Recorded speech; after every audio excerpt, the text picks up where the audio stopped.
A veces, un solo gesto puede cambiar 2 vidas para siempre. Quédate hasta el final para ver cómo un acto tan simple rompe barreras invisibles, y si esta historia te toca el corazón, dale like, suscríbete y cuéntanos en los comentarios qué habrías hecho tú. El sol caía con fuerza sobre las calles irregulares de una ciudad costera del sur de España. Era el tipo de tarde en que el calor parece salir del suelo, levantando olores de sal, aceite viejo y piedra antigua. En una pequeña plaza, protegida por toldos blancos y plantas en macetas agrietadas, un restaurante elegante servía almuerzos tardíos a turistas con gafas de sol caras y relojes que brillaban más que sus sonrisas. En una mesa de esquina, con la vista despejada hacia la fuente central, un hombre solo removía lentamente su copa de vino. Tenía el rostro perfectamente afeitado, las manos cuidadas, y vestía una camisa blanca planchada con precisión. No consultaba su móvil. Comía despacio, como si cada bocado necesitara permiso para ser saboreado. Frente a él, un plato de pulpo a la gallega, pan de masa madre y un café servido en taza de porcelana. Todo era ordenado. Controlado. Frío. A pocos metros, una figura se detuvo. Era un niño. 8, quizá 9 años. Camiseta sin mangas deshilachada, pantalones cortos con un solo bolsillo, y zapatillas que ya no sabían de qué color fueron al nacer. Tenía el pelo pegado a la frente por el sudor y una expresión que no pedía nada, pero lo decía todo. No habló. No hizo ruido. Solo miró. El hombre lo notó tras unos segundos. Primero desvió la vista como quien espanta un mosquito. Luego volvió a mirar. El niño estaba quieto, con las manos entrelazadas detrás de la espalda, los ojos clavados en el pan del plato. Pasaron unos segundos más. El hombre alzó una ceja, como dudando de sí mismo, y llamó con un leve gesto al camarero. El camarero se acercó, se inclinó con un respeto casi teatral. ¿Todo bien, señor? El hombre señaló hacia el niño sin palabras. El camarero giró el cuello apenas, lo suficiente para entender, y luego volvió al cliente. ¿Quiere que lo aleje? No, dijo el hombre, tras una pausa. Tráele una silla. Y un plato igual al mío. El camarero se quedó inmóvil un instante, luego asintió con un leve temblor en la comisura de los labios. Enseguida, señor. El niño no se movió. No entendía lo que pasaba. Sus ojos fueron del camarero, que desapareció por la puerta del local, al hombre que ahora lo miraba directamente. Ven, dijo el hombre, sin elevar la voz. El niño frunció el ceño. Dio medio paso atrás. Miró a ambos lados, como buscando a alguien que confirmara que eso era real. Te invito, añadió el hombre, sin sonreír. Si tienes hambre, siéntate. La silla llegó antes de que el niño respondiera. El camarero, con la eficiencia de quien preferiría estar en otro planeta, colocó el asiento frente al hombre y dejó el plato con pulpo al centro, idéntico al anterior. El niño avanzó. Lento. Como si cada paso pudiera romper algo. Se sentó sin apoyar la espalda. Miró el plato. Luego al hombre. Gracias, susurró. El hombre asintió. No había compasión en su rostro. Solo un tipo de curiosidad seca. El niño empezó a comer. Sin ansiedad, pero sin pausas. Con los codos pegados al cuerpo, los ojos bajando al plato y subiendo con cada mordisco. Era como si no supiera cuánto tiempo duraría esa comida, como si alguien pudiera quitársela en cualquier momento. ¿Cómo te llamas? Preguntó el hombre. Lucas. ¿Vienes solo? Sí. ¿Y tus padres? Mi madre trabaja. No tengo padre. El hombre hizo un leve gesto, como si esperara esa respuesta. Bebió un trago de vino. ¿Y tú trabajas? A veces ayudo en el mercado. Cargo cajas. Me dan fruta. A veces. Silencio. Solo los sonidos del tenedor contra la porcelana, El murmullo lejano de otros comensales, el canto metálico de una fuente. ¿Te gusta el pulpo?, preguntó el hombre. Lucas asintió. No levantó la mirada. Nunca lo había probado. El hombre miró el rostro del niño. No había lágrimas. No había sonrisa. Solo una concentración limpia, como si todo el mundo fuera ahora ese plato. En otra mesa, una mujer de sombrero ancho susurró algo al oído de su marido. Miraban. Juzgaban. El camarero evitaba cruzar miradas. Pero el hombre no parecía notar nada de eso. O no le importaba. ¿Y Lucas? Lucas ya no tenía miedo. Seguía comiendo. Seguía presente. El plato quedó vacío, y Lucas se detuvo, como si esperara instrucciones. No limpió el plato con el pan, no pidió más. Solo entrelazó los dedos sobre las piernas y mantuvo los ojos bajos. El hombre lo observaba. No con ternura, sino con algo más complejo, como si analizara una ecuación sin respuesta inmediata. ¿Cuántos años tienes? 8. Casi 9. ¿Vas a la escuela? Lucas negó con la cabeza. No se justificó. No explicó. Era una negación desnuda, sin dramatismo. ¿Sabes leer? Sí. ¿Y escribir? Más o menos. El hombre se recostó levemente en su silla, cruzó los brazos. El sol se había desplazado unos grados, lanzando sombras nuevas sobre la mesa. El bullicio del restaurante seguía, pero para los dos, el mundo parecía reducido a ese espacio de madera, platos vacíos y palabras medidas. ¿Te gustaría volver mañana? Lucas alzó los ojos por primera vez. Duda, miedo, esperanza, todo comprimido en una sola mirada. Pero no dijo nada. No para comer, aclaró el hombre. Para hablar. Lucas tardó. Luego asintió, apenas. ¿Cómo se llama usted? Eduardo. Gracias, señor Eduardo. El hombre no respondió. Solo hizo una señal leve al camarero, quien se acercó con cautela, casi con vergüenza. La cuenta, por favor, dijo Eduardo. El camarero dejó la nota en la mesa con una inclinación breve. Eduardo pagó sin mirar el total. Billetes grandes, sin esperar cambio. Luego se volvió hacia Lucas. Puedes llevar el pan si quieres. Lucas dudó un instante, luego tomó el pan con cuidado, como quien recibe algo frágil. Eduardo se puso de pie. Lucas también, pero sin moverse más allá de la silla. ¿Dónde vives? En la calle de atrás. Cerca del taller de motos. Eduardo asintió. Ve con cuidado. Y se fue. Sin dar la mano, sin mirar atrás.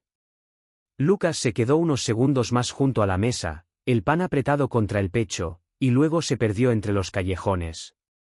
Al día siguiente, Eduardo llegó al restaurante a la misma hora. No porque lo necesitara, sino porque algo le pesaba. Una especie de picor bajo la piel, incómodo y persistente. Pidió lo mismo. Vino blanco, pulpo, pan.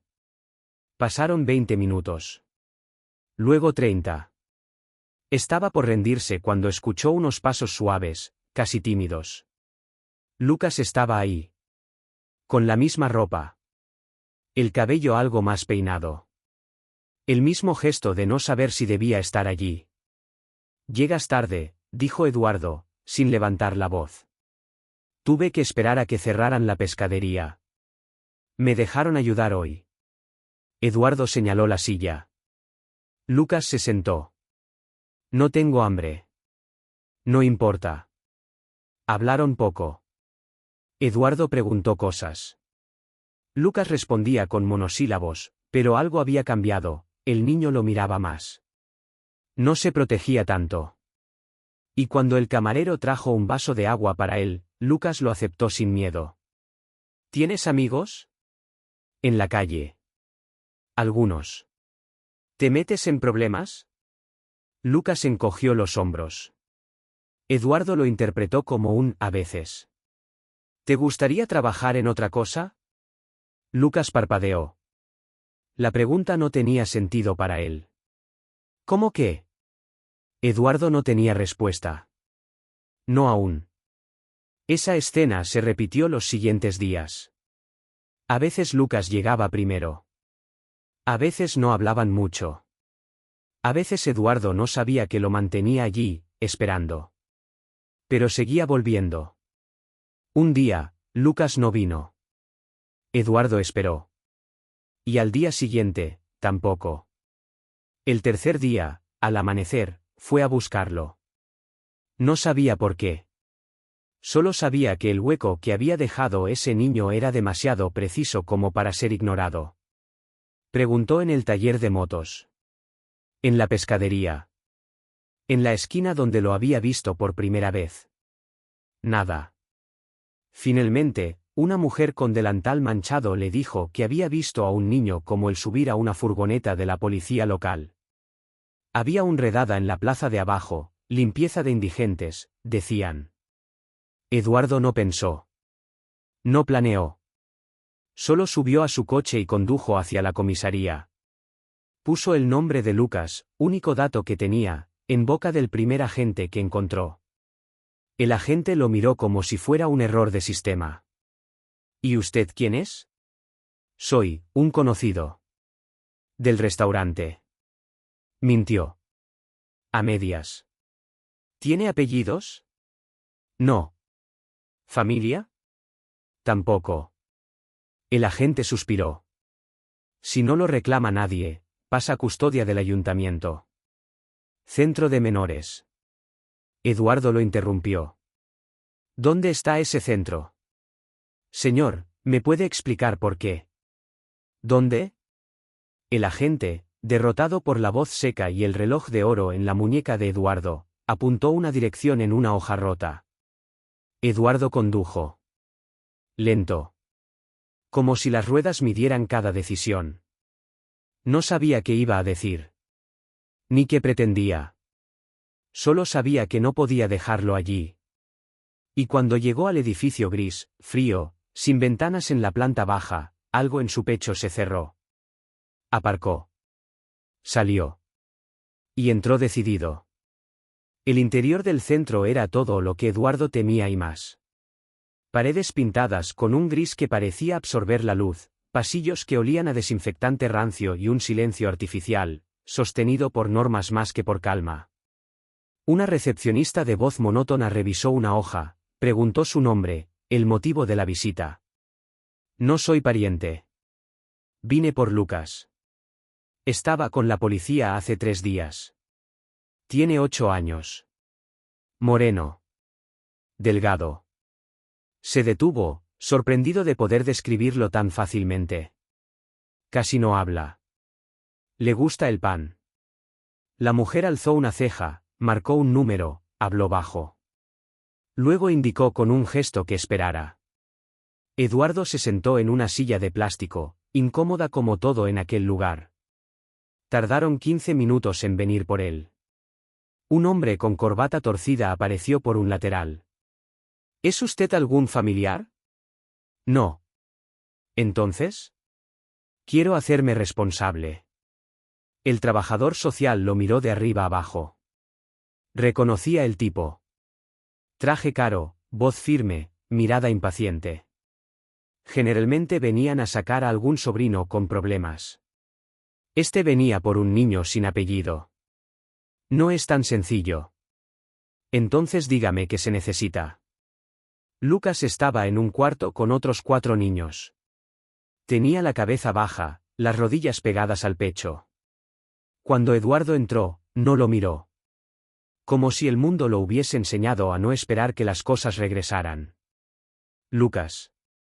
Levantó los ojos. No dijo nada. Vamos. Lucas se levantó. No preguntó a dónde. Solo fue. Los días siguientes fueron extraños. Para ambos. Eduardo lo llevó a su casa. Un apartamento amplio, ordenado, con muebles que nadie tocaba. Le dio una habitación con una cama limpia, libros, una ventana grande. Lucas no se atrevía a dormir con la puerta cerrada. Eduardo le compró ropa, una mochila, útiles escolares. Lucas aceptó todo con una mezcla de gratitud muda y miedo permanente. Pero no hablaban mucho. No sabían cómo. El abismo era grande. Eduardo contrató a una maestra particular. 2 horas al día. Lectura, escritura, algo de matemáticas. La mujer le sonreía con paciencia, y Lucas respondía. Poco a poco. Sin sobresaltos. El cambio fue lento. Como si el niño necesitara tiempo para creer que nada se rompería si bajaba la guardia. Una tarde, mientras Eduardo trabajaba en su despacho, Lucas entró en silencio y dejó un dibujo sobre su mesa. Un papel doblado, de bordes arrugados. Eduardo lo abrió. Era un plato. Como el del restaurante. Con pan, vino, y una silla vacía frente a él. Y abajo, con letras grandes, gracias por no echarme. Eduardo no supo qué hacer con el nudo que se formó en su garganta. Cerró el papel, lo guardó en un cajón. Y salió a buscar al niño. Lo encontró leyendo, con el libro al revés. ¿Te gustaría aprender a dibujar de verdad? Lucas asintió sin levantar la mirada. Pasaron meses. Lucas empezó a hablar más. A preguntar. Se reía, de vez en cuando. No mucho. Pero lo hacía. Le gustaba desayunar con pan tostado y mermelada de naranja. Aprendía rápido. Escribía con letras torcidas, pero firmes. Una noche, mientras Eduardo preparaba café, Lucas apareció en pijama. ¿Por qué me ayudaste? Eduardo lo miró. Porque alguien debía hacerlo. ¿Y tú por qué? Silencio. Porque yo también estuve solo. Hace mucho. Lucas asintió, como si entendiera. ¿Y quién te ayudó a ti? Nadie, dijo Eduardo, y bebió un trago de café. Por eso te ayudé a ti. Un año después, Lucas asistía a una escuela privada. Le costaba. No por las materias, sino por los otros niños. Pero resistía. Tenía un cuaderno lleno de dibujos. Uno de ellos era una copia del primero, pero ahora con 2 personas sentadas frente al plato. Ambas sonreían. Eduardo lo llevó un día al mismo restaurante. Mismo plato. Mismo lugar. Lucas lo miró, sin entender. Para recordar, dijo Eduardo. ¿De dónde venimos? Lucas sonrió. Por primera vez sin miedo. Un periodista los vio. El hombre millonario y el niño en uniforme escolar, comiendo pulpo en una mesa compartida. Escribió un artículo pequeño, con una foto borrosa, sobre el gesto inesperado de un empresario. La historia se hizo viral. Pero Eduardo no dio entrevistas. A cambio, fundó una organización. No para salvar niños, decía. Sino para darles la oportunidad de salvarse a sí mismos. Lucas era el primero. Pero no el último. Y Eduardo, que había vivido toda su vida rodeado de cosas limpias y silenciosas, descubría ahora el ruido maravilloso de un hogar con vida. Pasaron 5 años. Lucas ya no era un niño delgado con miedo en los ojos. Tenía 13, estatura media, voz que aún cambiaba, y una seguridad tímida pero firme al caminar.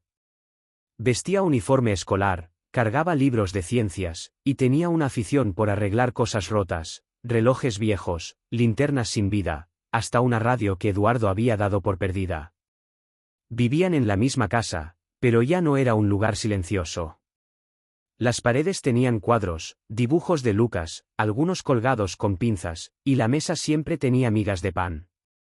Eduardo había comprado una cafetera nueva, pero seguía usando la vieja. Lucas decía que hacía el café con alma. La fundación también había crecido. Tenían oficinas, trabajadores sociales, voluntarios. Ayudaban a chicos de la calle, primero en Sevilla, luego en otras ciudades. comida, escuela, acompañamiento. Eduardo insistía en no llamarlo caridad. Lo suyo no era limosna, era estructura, oportunidades, respeto. Una tarde de mayo, Lucas entró al despacho de Eduardo con un papel arrugado. Me pidieron escribir algo sobre mi futuro para la escuela, dijo, dejando el papel sobre la mesa. Eduardo lo leyó. En letras torcidas, Lucas había escrito: Quiero ser alguien que no tenga que decir, gracias, por cada cosa buena. Quiero ser alguien que dé las gracias haciendo lo mismo por otros. No hubo elogios. Eduardo solo lo miró, asintió, y guardó el papel en el mismo cajón donde aún tenía el dibujo del plato con pan. Esa noche, mientras cenaban, Lucas preguntó algo que nunca antes se había atrevido a decir. ¿Crees que algún día pueda hablar frente a la gente? Como tú. Eduardo levantó una ceja. ¿Tú, hablar? Lucas rió. Sí, ya sé. Pero, en serio. Eduardo lo pensó unos segundos. ¿Por qué no empiezas mañana? Al día siguiente, la fundación organizó un evento. Un nuevo centro, en un barrio difícil. Cientos de personas. Cámaras, periodistas, políticos. Eduardo debía dar el discurso inaugural. Pero se acercó al micrófono, dijo solo: Hoy no hablo yo. Y se hizo a un lado. Lucas subió al escenario. Respiró hondo. Tenía la camisa por dentro, los zapatos limpios, y las manos temblorosas. Se aclaró la garganta. Yo no sabía que se podía vivir así. Con techo. Con comida todos los días. Con alguien que no te pida nada a cambio. Un murmullo recorrió la sala. Pero Lucas siguió. Cuando tenía 8 años, me senté en una mesa como esta, señaló la mesa decorada frente al público. No sabía si podía tocar la comida. No sabía si era una trampa. Solo tenía hambre. Hizo una pausa. Y él, miró a Eduardo, que lo observaba sin moverse, me dio un plato. Pero no solo eso. Me dio algo que no se ve, tiempo, respeto. Y después, una oportunidad. Respiró hondo. Y ahora, yo quiero hacer eso. No porque soy bueno. Sino porque es justo. Silencio. Largo. De los que no pesan, sino que limpian. Luego, aplausos. Lentos. Luego fuertes. Eduardo no aplaudió. Solo lo miraba. Fijo. Como si el mundo acabara de cuadrar, por fin. Un año después, Lucas dibujó un cartel para la entrada del nuevo centro. Era sencillo, 2 figuras sentadas frente a un plato compartido. Una grande. Otra más pequeña. Ninguna superior. Ninguna inferior. Y al pie, una frase: aquí nadie pide permiso para comer. La historia no salió en la televisión. No fue trending topic. Pero una mañana, otro niño, descalzo, con la cara sucia y la mirada perdida, pasó frente al restaurante donde todo había comenzado. Se detuvo. No por hambre. Por costumbre. Miró las mesas. La comida. Las personas. Y entonces alguien lo llamó. ¿Tienes hambre? El niño dudó. Luego asintió. El joven que le había hablado se levantó. No era camarero. No era cliente cualquiera. Era Lucas. Llevaba camisa blanca, zapatos limpios y una sonrisa pequeña, tranquila. Ven. Aquí hay sitio. El niño se sentó. Comieron. No hablaron mucho. Pero el mundo se movió un poco. Otra vez. Y Eduardo, desde la otra acera, cruzado de brazos, los miraba. No con orgullo. Sino con algo más difícil de nombrar. Quizás con paz.